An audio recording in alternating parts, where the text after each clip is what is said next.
რადიკალური ოპოზიციის ლიდერები მედიასთან ისევ არ ჩანან. ისინი, ვინც ტელეკამერებთან კომენტარებს აკეთებენ, ამბობენ, რომ თვითმმართველობის არჩევნებში მონაწილეობას არ გეგმავენ. მმართველი გუნდი ამას იმით ხსნის, რომ ოპოზიციას წაგების ეშინია. 4 ოქტომბერს თვითმმართველობის არჩევნებში მონაწილეობისთვის ემზადება ხალხის ძალა. დღევართ ამ ხალხთან სტრატეგია აღმაშენებელი, რომელიც არის ქუჩაში გამოსული და ვიდრე ამ ხალხის მოთხოვნები არ შესრულდება ახალ არჩევნებთან დაკავშირებით, პოლიტპატიმრების გათავისუფლებასთან დაკავშირებით, მოძალადეების დასჯასთან დაკავშირებით, ჩვენ არც ერთი სხვა საკითხის განხილვას არ ვაპირებთ. ბუნებრივად მათ იმედი აღარ აქვთ, რომ სერიოზული პროცენტები ექნებათ არჩევნებში, მაგრამ ალოგიკურობა რაშია ახლა? ალოგიკურობა იმაშია, რომ დღეს ეს ხალხი ითხოვს არჩევნების დანიშვნას, მაშინ, როდესაც არჩევნები დანიშნული არის ოქტომბერში.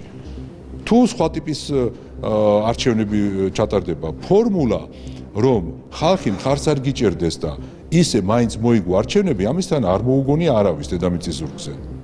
ერთადერთი აქვს მოგონებული კოლექტიურ ნაცმოძრაობას, რომ თუნდაც მიიღოს 10,000 ხმა, მაინც უნდა მოვიდეს ხელისუფლებაში. ჩვენ რა თქმა უნდა მივიღებთ მონაწილეობას თვითმმართველობის არჩევნებში, რა ფორმით და რა კონფიგურაციით ამას, რა თქმა უნდა, წინასაარჩევნო კამპანიის დროს გაიგებს საზოგადოება. ოპოზიციას ვეღარ უწოდებ ისეთ პარტიებს, რომლებიც არ არიან პოლიტიკურ პროცესში ჩართული.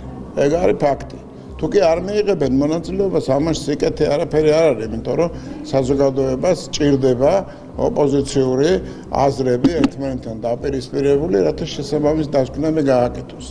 მაგრამ თუ კი არ მიიღებენ მონაწილეობას, ეს იმას არ ნიშნავს, რომ ქვეყანამ უკან უნდა დაიხიოს. პირიქით, პროგრესი გრძელდება, ჩვენ უნდა სტაბილურობა შევინარჩუნოთ, იმიტომ რომ პროგრესი ამის გარეშე არ არსებობს.